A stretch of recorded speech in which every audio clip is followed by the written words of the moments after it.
हम लोगों ने पढ़ा था first characteristic about our data that is called skewness, जहां हमने देखा स्क्यूनेस कैलकुलेट कैसे कर सकते हैं using Karl Pearson method, and the second is the very important that is called using moments how will calculate the skewness. Now अब हम इस लेक्चर में बात करेंगे another characteristic that is the main important one again that is called kurtosis. जी हाँ, क्या होता है kurtosis, what is this characteristic defines and how it will classify our distribution into different categories. तो ये सब जानेंगे इस लेक्चर में, और किस तरह से फिर कैलकुलेशन करते हैं कुर्तोसिस, मेजरमेंट कैसे होती है, वो सब भी हम इसी लेक्चर में देखने वाले हैं। तो चलिए अपना लेक्चर स्टार्ट करते हैं on kurtosis. So kurtosis as the name defined, basically kurtosis refer क्या करता है, kurtosis is defined as या it refer as this is shows bulginess यानी कि projection of the curve of frequency distribution, right.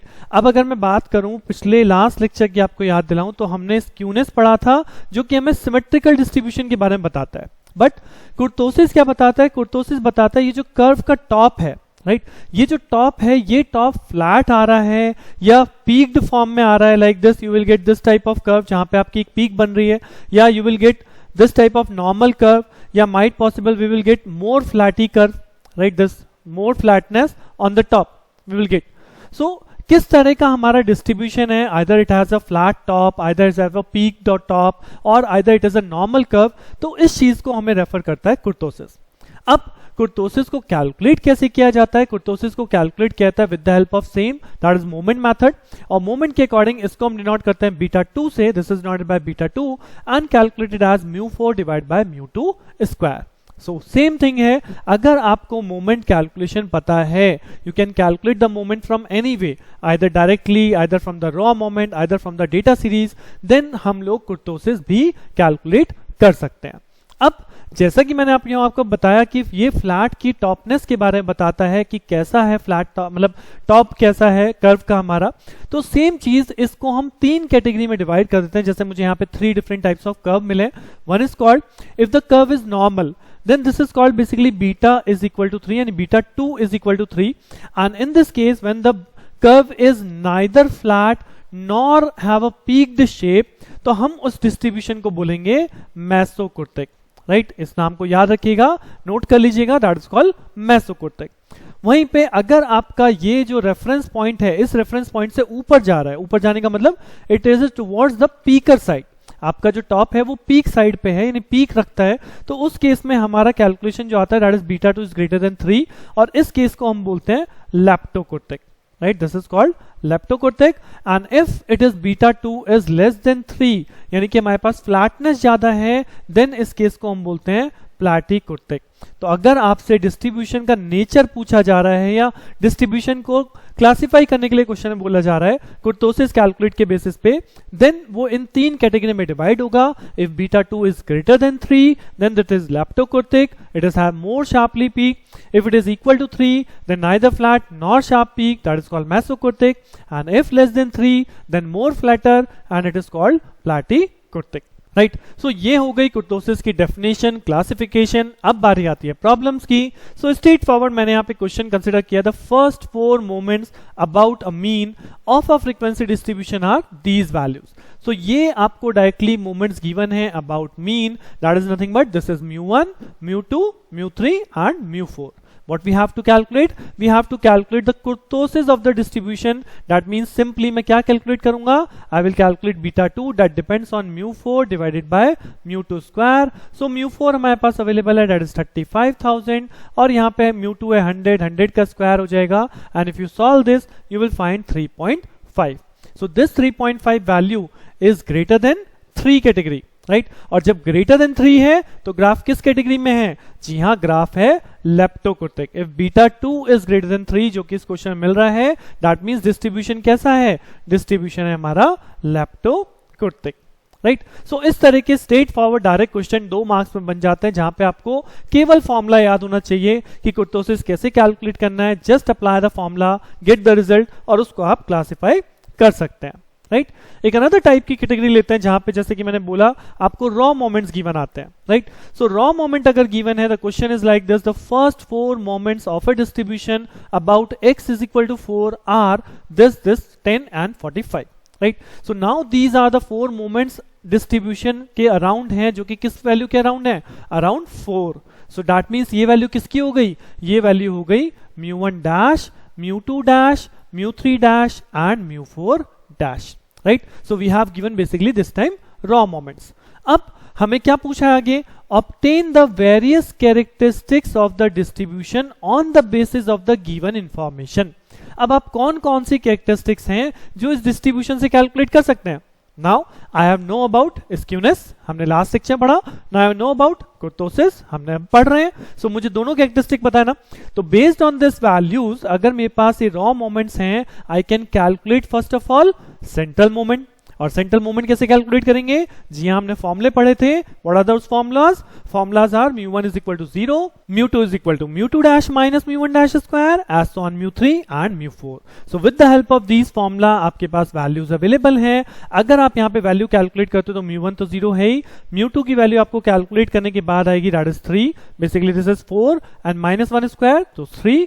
mu3 की value solve करने के बाद आएगी आपकी 0 एंड mu4 की वैल्यू सॉल्व करने के बाद आपको मिलेगी 26. तो just pause your video, calculate the value. Directly किसी भी चीज को मत कीजिए. पहली चीज मैं जो हमेशा ही बोलता हूं वही हर लेक्चर में है कि प्रॉब्लम्स को पॉज कीजिए and do it by yourself. At least try जरूर करना सीखिए, तभी आपका step by step confidence boost up होता चला जाएगा. अब जब वंस मेरे पास mu1, mu2, mu3, mu4 आ गया, now I can calculate skewness, I can calculate kurtosis. तो स्क्यूनेस का क्या फॉर्मूला था, स्क्यूनेस था mu3 divided by under root of mu2 cube. तो mu3 क्योंकि यहाँ पे 0 है तो स्क्यूनेस मिलेगा 0. स्क्यूनेस 0 का मतलब क्या हुआ, जी हाँ, 0 का मतलब हुआ the distribution is perfectly symmetrical. Right, हमने लास्ट लेक्चर में पढ़ा था कि जब स्क्यूनेस जो होती है वो लैक ऑफ सिमेट्री जनरेट करती है, लैक ऑफ सिमेट्री को मेजर करने के लिए यूज होता है.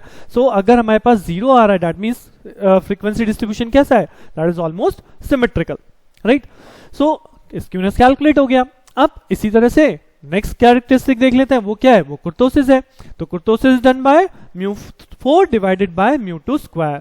So we have the mu4 value that is 26. 26 divided by 3 square we got 2.89 और 2.89 क्योंकि less than 3 है, यानी कि जो मेरा कर्व है वो प्लाटीकुर्तिक है. It has the flatter top, right? उसमें फ्लैटनेस ज्यादा है. So that is the comment upon the nature of the distribution. जो आपको क्वेश्चन में बोला गया था कि कमेंट भी करना है हमें किस टाइप का डिस्ट्रीब्यूशन है.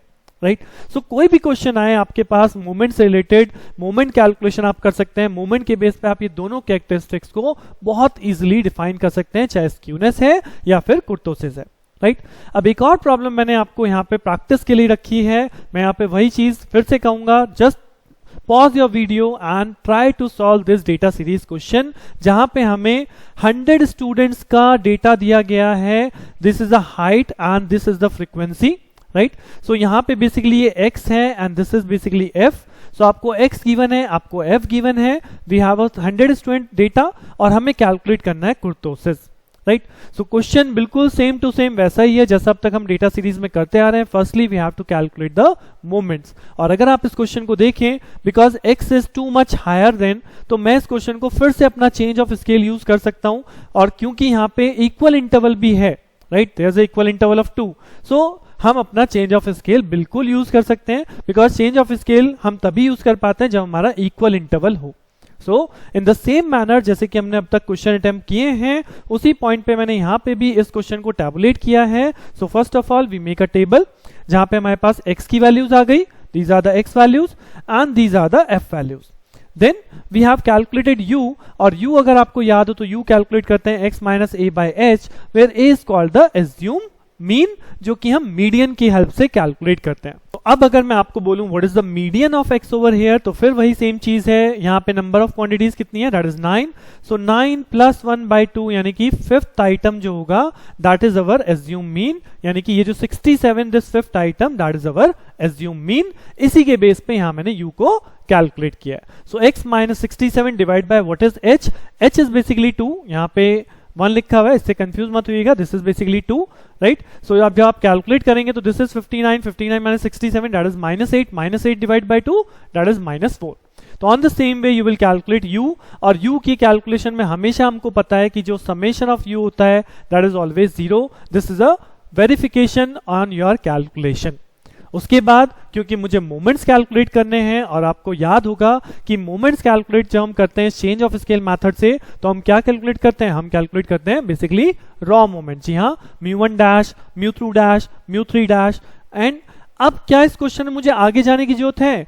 जी हाँ, आगे जाने की जरूरत है बिकॉज मुझे कैलकुलेट करना है kurtosis, right? I want to calculate kurtosis and kurtosis is given by μ4 divided by μ2 square, right? So that means मुझे μ4 कैलकुलेट करना पड़ेगा और μ4 कैलकुलेट करना है, सो दैट मींस मेरा फॉर्मूला μ4 डैश भी आएगा और μ4 dash is on the same way summation f into u4 divided by n, that is summation f into h to the power 4। तो यहां हमने सारा का सारा वही u, f into u square, f into u cube, f into u4, all calculation are calculated, right? उसका हमें summation लेके आना पड़ेगा। बट फिर सेम चीज है कि कैलकुलेशन को जब तक आप अपने आप से नहीं करेंगे, जब तक आप पेपर में अपने आप को कैलकुलेशन जब आप कर रहे होंगे तो आपको हर टाइम लगेगा कहीं मैं गलत तो नहीं जा रहा।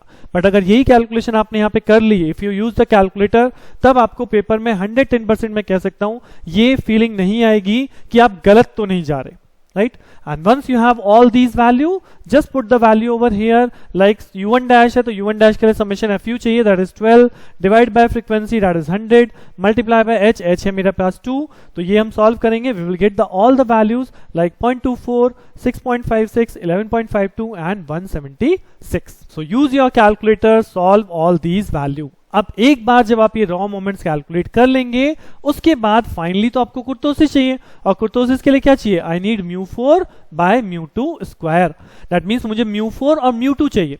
सो अब आपको सेंट्रल मोमेंट कैलकुलेट करने पड़ेंगे with the help of these value. So आपको पता है कि हमारे पास रिलेशन थे, that is μ1 is equal to 0, μ2 is equal to this, μ3 is equal to this. तो by using the same relation I can calculate only this μ2 and μ4, no need to calculate μ3 because जब मुझे जरूरत ही नहीं है तो मैं क्यों कैलकुलेट करूं। बट वहीं पे अगर क्वेश्चन में गिवन होता कि you have to calculate central moments from the raw moments, तब हमें यहाँ पे सारे मोमेंट्स कैलकुलेट करने होते। बट फिलहाल क्योंकि कुर्तोसिस कैलकुलेशन है, so I will calculate this μ2 and I will calculate this μ4 only. और जब आप इसकी वैल्यू कैलकुलेट करेंगे, you will find μ4 is equal to 167.197, this is the value of μ4, calculate करके देखिएगा। और μ2 की वैल्यू आपके पास आनी चाहिए 6.5024। These are the two values जो आप कैलकुलेशन के बाद लेके आएंगे। And when you know these values, then simply आप लोग कैलकुलेट कर सकते हैं this beta 2 kurtosis coefficient μ4 divided by μ2 square, ये वैल्यू आ रही है 3.95 and this is greater than 3, so hence the distribution is लेप्टोकुर्तिक, यानी कि more peaked है क्योंकि हमारी वैल्यू greater than 3 है। So I hope after doing this question आपको कुर्तोसिस हो या स्क्यूनेस हो या मोमेंट कोई भी कैलकुलेशन हो, आप इन लेक्चर्स को करने के बाद now I can say that you are much confident in your moment calculation, right? इसी के साथ इस लेक्चर को यहीं पे वाइंड अप करते हैं। नेक्स्ट लेक्चर में आपका मोमेंट कैलकुलेशन यहां तक खत्म होता है। नेक्स्ट लेक्चर में हम एक नए टॉपिक को स्टार्ट करेंगे, that is called curve fitting. बहुत ही इंटरेस्टिंग और बहुत ही इजी टॉपिक होता है, that is called curve fitting. So बने रहिए मेरे साथ, मिलते हैं नेक्स्ट लेक्चर में। Thank you.